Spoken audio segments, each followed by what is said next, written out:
Chapter 5, Last Mover Advantage. Escaping competition will give you a monopoly, but even a monopoly is only a great business if it can endure in the future. Compare the value of the New York Times Company with Twitter. Each employs a few thousand people, and each gives millions of people a way to get news. But when Twitter went public in 2013, it was valued at $24 billion, more than 12 times the Times's market capitalization, even though the Times earned $133 million in 2012 while Twitter lost money. What explains the huge premium for Twitter? The answer is cash flow. This sounds bizarre at first, since the Times was profitable while Twitter wasn't. But a great business is defined by its ability to generate cash flows in the future.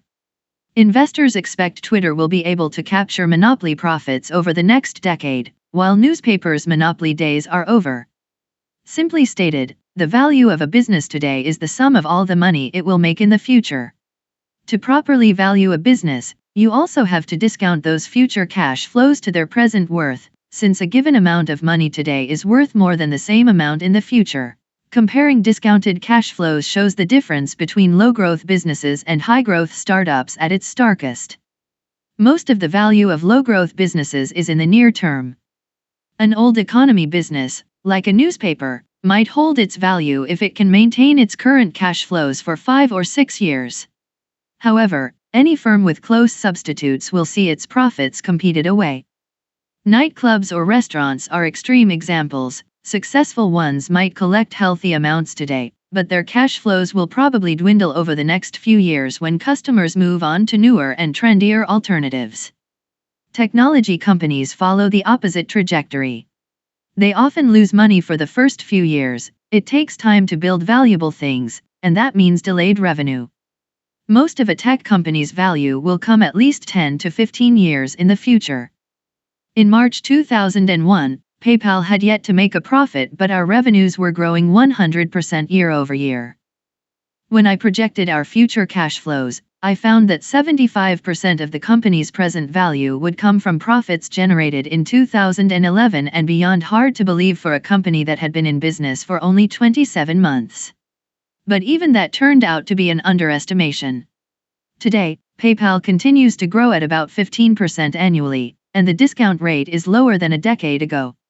It now appears that most of the company's value will come from 2020 and beyond. LinkedIn is another good example of a company whose value exists in the far future.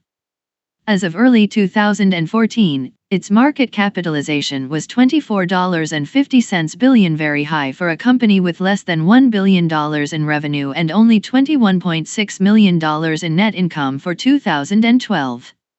You might look at these numbers and conclude that investors have gone insane. But this valuation makes sense when you consider LinkedIn's projected future cash flows. The overwhelming importance of future profits is counterintuitive even in Silicon Valley. For a company to be valuable, it must grow and endure, but many entrepreneurs focus only on short-term growth. They have an excuse: growth is easy to measure, but durability isn't. Those who succumb to measurement mania obsess about weekly active user statistics, monthly revenue targets, and quarterly earnings reports. However, you can hit those numbers and still overlook deeper, harder to measure problems that threaten the durability of your business. For example, rapid short-term growth at both Zynga and Groupon distracted managers and investors from long-term challenges. Zynga scored early wins with games like Farmville and claimed to have a psychometric engine to rigorously gauge the appeal of new releases. But they ended up with the same problem as every Hollywood studio: how can you reliably produce a constant stream of popular entertainment for a fickle audience? Nobody knows. Groupon posted fast growth as hundreds of thousands of local businesses tried their product. But persuading those businesses to become repeat customers was harder than they thought. If you focus on near-term growth above all else, you miss the most important question you should be asking: will this business still be around a decade from now? Numbers alone won't tell you the answer. Instead, you must think critically about the qualitative characteristics of your business. Characteristics of monopoly: what does a company with large cash flows far into the future look like? Every monopoly is unique, but they usually share some combination of the following characteristics: proprietary technology, network effects, economies of scale, and branding. This isn't a list of boxes to check as you build your business. There's no shortcut to monopoly. However, analyzing your business according to these characteristics can help you think about how to make it durable. 1. Proprietary technology. Proprietary technology is the most substantive advantage a company can have because it makes your product difficult or impossible to replicate. Google's search algorithms, for example, return results better than anyone else's. Proprietary technologies for extremely short page load times and highly accurate query autocompletion add to the core search product's robustness and defensibility. It would be very hard for anyone to do to Google what Google did to all the other search engine companies in the early 2000s. As a good rule of thumb, proprietary technology must be at least 10 times better than its closest substitute in some important dimension to lead to a real monopolistic advantage. Anything less than an order of magnitude better will probably be perceived as a marginal improvement and will be hard to sell, especially in an already crowded market. The clearest way to make a 10x improvement is to invent something completely new. If you build something valuable where there was nothing before, the increase in value is theoretically infinite. A drug to safely eliminate the need for sleep, or a cure for baldness, for example, would certainly support a monopoly business. Or you can radically improve an existing solution. Once you're 10x better, you escape competition. PayPal, for instance, made buying and selling on eBay at least 10 times better. Instead of mailing a check that would take 7 to 10 days to arrive, PayPal let buyers pay as soon as an auction ended. Sellers received their proceeds right away, and unlike with a check, they knew the funds were good. Amazon made its first 10x improvement in a particularly visible way. They offered at least 10 times as many books as any other bookstore. When it launched in 1995, Amazon could claim to be Earth's largest bookstore because, unlike a retail bookstore that might stock 100,000 books, Amazon didn't need to physically store any inventory. It simply requested the title from its supplier whenever a customer made an order. This quantum improvement was so effective that a very unhappy Barnes & Noble filed a lawsuit 3 days before Amazon's IPO, claiming that Amazon was unfairly calling itself a bookstore when really it was a book broker. You can also make a 10x improvement through superior integrated design. Before 2010, tablet computing was so poor that for all practical purposes the market didn't even exist. Microsoft Windows XP Tablet PC Edition products first shipped in 2002, and Nokia released its own Internet tablet in 2005, but they were a pain to use. Then Apple released the iPad. Design improvements are hard to measure, but it seems clear that Apple improved on anything that had come before by at least an order of magnitude. Tablets went from unusable to useful. 2. Network effects. Network effects make a product more useful as more people use it. For example, if all your friends are on Facebook, it makes sense for you to join Facebook, too. Unilaterally choosing a different social network would only make you an eccentric. Network effects can be powerful, but you'll never reap them unless your product is valuable to its very first users when the network is necessarily small. For example, in 1960 a quixotic company called Xanadu set out to build a two-way communication network between all computers, a sort of early, synchronous version of the World Wide Web. After more than 3 decades of futile effort, Xanadu folded just as the web was becoming commonplace. Their technology probably would have worked at scale, but it could have worked only at scale. It required every computer to join the network at the same time, and that was never going to happen. Paradoxically, then, network effects businesses must start with especially small markets. Facebook started with just Harvard students. Mark Zuckerberg's first product was designed to get all his classmates signed up, not to attract all people of Earth.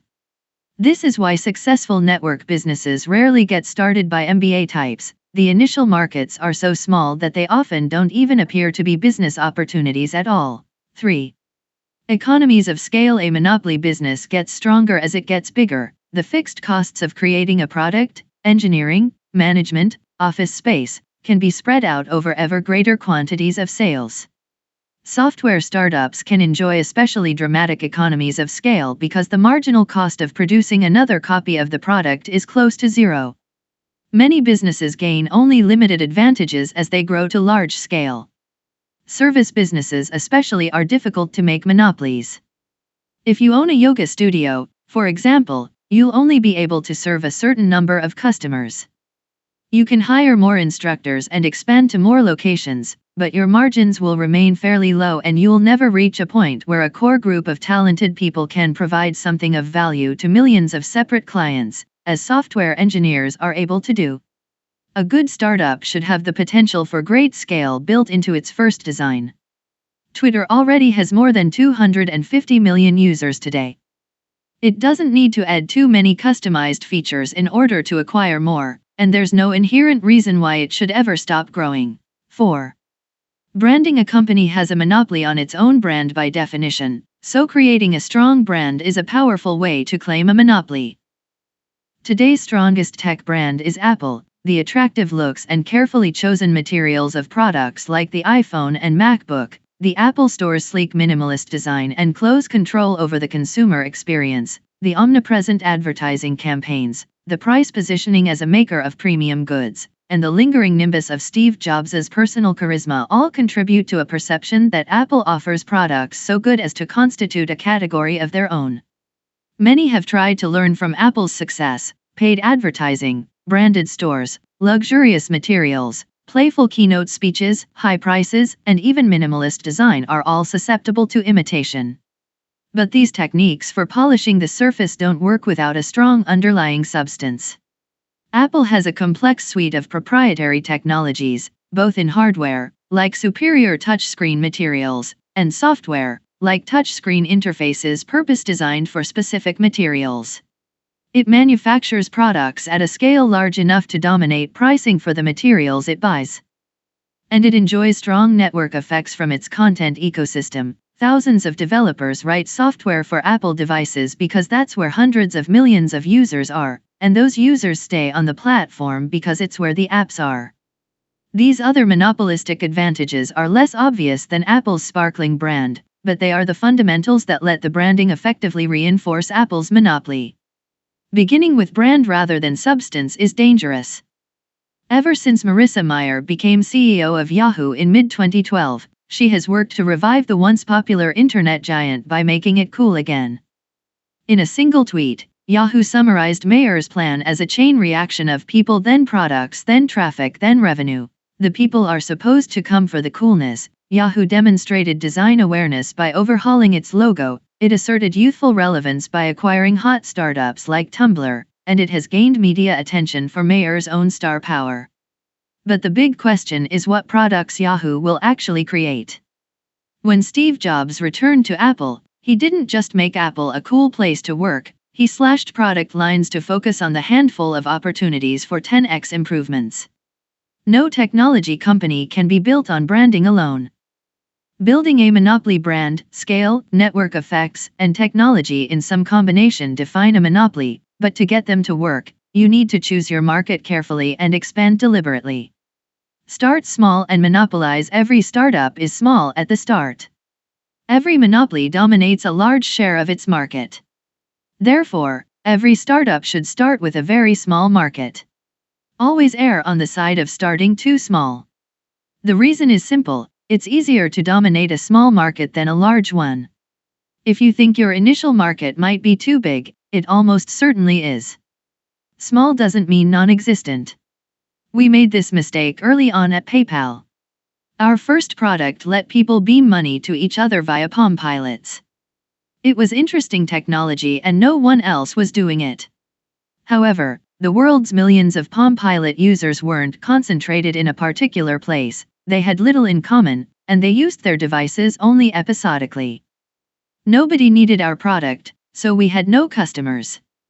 With that lesson learned, we set our sights on eBay auctions, where we found our first success.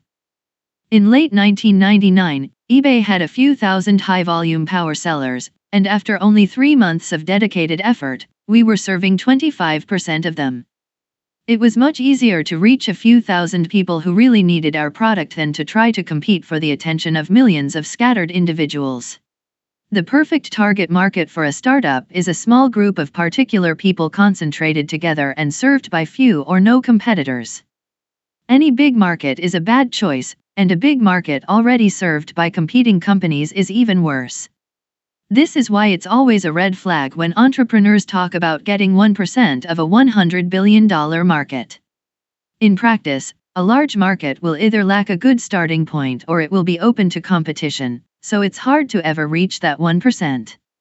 And even if you do succeed in gaining a small foothold, you'll have to be satisfied with keeping the lights on. Cutthroat competition means your profits will be zero. Scaling up once you create and dominate a niche market, then you should gradually expand into related and slightly broader markets. Amazon shows how it can be done. Jeff Bezos's founding vision was to dominate all of online retail, but he very deliberately started with books. There were millions of books to catalog, but they all had roughly the same shape, they were easy to ship, and some of the most rarely sold books, those least profitable for any retail store to keep in stock, also drew the most enthusiastic customers. Amazon became the dominant solution for anyone located far from a bookstore or seeking something unusual. Amazon then had two options: expand the number of people who read books, or expand to adjacent markets. They chose the latter, starting with the most similar markets: CDs, videos, and software. Amazon continued to add categories gradually until it had become the world's general store. The name itself brilliantly encapsulated the company's scaling strategy. The biodiversity of the Amazon rainforest reflected Amazon's first goal of cataloging every book in the world, and now it stands for every kind of thing in the world, period. eBay also started by dominating small niche markets. When it launched its auction marketplace in 1995, it didn't need the whole world to adopt it at once. The product worked well for intense interest groups, like Beanie Baby obsessives. Once it monopolized the Beanie Baby trade, eBay didn't jump straight to listing sports cars or industrial surplus. It continued to cater to small-time hobbyists until it became the most reliable marketplace for people trading online, no matter what the item. Sometimes there are hidden obstacles to scaling, a lesson that eBay has learned in recent years. Like all marketplaces, the auction marketplace lent itself to natural monopoly because buyers go where the sellers are and vice versa. But eBay found that the auction model works best for individually distinctive products like coins and stamps. It works less well for commodity products. People don't want to bid on pencils or Kleenex, so it's more convenient just to buy them from Amazon. eBay is still a valuable monopoly, it's just smaller than people in 2004 expected it to be. Sequencing markets correctly is underrated, and it takes discipline to expand gradually. The most successful companies make the core progression to first dominate a specific niche and then scale to adjacent markets a part of their founding narrative. Don't disrupt. Silicon Valley has become obsessed with disruption. Originally, disruption was a term of art to describe how a firm can use new technology to introduce a low-end product at low prices, improve the product over time, and eventually overtake even the premium products offered by incumbent companies using older technology. This is roughly what happened when the advent of PCs disrupted the market for mainframe computers. At first PCs seemed irrelevant, then they became dominant. Today mobile devices may be doing the same thing to PCs. However, disruption has recently transmogrified into a self-congratulatory buzzword for anything posing as trendy and new. This seemingly trivial fad matters because it distorts an entrepreneur's self-understanding in an inherently competitive way. The concept was coined to describe threats to incumbent companies, so startups' obsession with disruption means they see themselves through older firms' eyes. If you think of yourself as an insurgent battling dark forces, it's easy to become unduly fixated on the obstacles in your path. But if you truly want to make something new, the act of creation is far more important than the old industries that might not like what you create. Indeed, if your company can be summed up by its opposition to already existing firms, it can't be completely new and it's probably not going to become a monopoly. Disruption also attracts attention. Disruptors are people who look for trouble and find it. Disruptive kids get sent to the principal's office. Disruptive companies often pick fights they can't win. Think of Napster. The name itself meant trouble. What kinds of things can one nap? Music. kids, and perhaps not much else. Sean Fanning and Sean Parker, Napster's then teenage founders, credibly threatened to disrupt the powerful music recording industry in 1999. The next year, they made the cover of Time magazine. A year and a half after that, they ended up in bankruptcy court. PayPal could be seen as disruptive, but we didn't try to directly challenge any large competitor. It's true that we took some business away from Visa when we popularized internet payments. You might use PayPal to buy something online instead of using your Visa card to buy it in a store. But since we expanded the market for payments overall, we gave Visa far more business than we took. The overall dynamic was net positive, unlike Napster's negative-sum struggle with the US recording industry. As you craft a plan to expand to adjacent markets, don't disrupt, avoid competition as much as possible. The last will be first. You've probably heard about first mover advantage. If you're the first entrant into a market, you can capture significant market share while competitors scramble to get started. But moving first is a tactic, not a goal. What really matters is generating cash flows in the future, so being the first mover doesn't do you any good if someone else comes along and unseats you. It's much better to be the last mover, that is, to make the last great development in a specific market and enjoy years or even decades of monopoly profits. The way to do that is to dominate a small niche and scale up from there, toward your ambitious long-term vision. In this one particular at least, business is like chess. Grandmaster José Raúl Capablanca put it well, to succeed, you must study the endgame before everything else. End of chapter 5.